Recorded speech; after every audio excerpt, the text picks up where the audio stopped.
Viral driver ojol di Krian dijebak wanita ambil paket berisi narkoba, nyaris ditangkap polisi.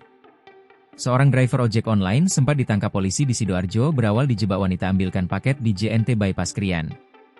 Diketahui media sosial dihebohkan dengan aksi jebakan kepada driver online soal kurir narkoba.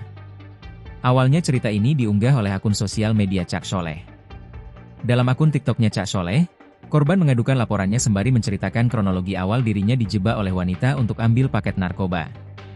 Awalnya saya dapat telepon dari pelanggan saya.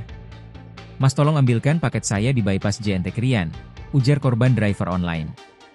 Kemudian driver online itu menyetujui permintaan dari pelanggannya dan tak menaruh curiga karena sudah mengenal sebelumnya.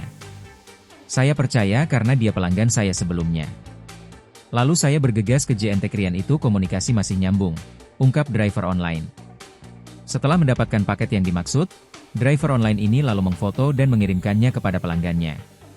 Pelanggan pun menjawab jika paketnya minta dikirim di alamat kosnya. Dia ngomong sedang di luar kota.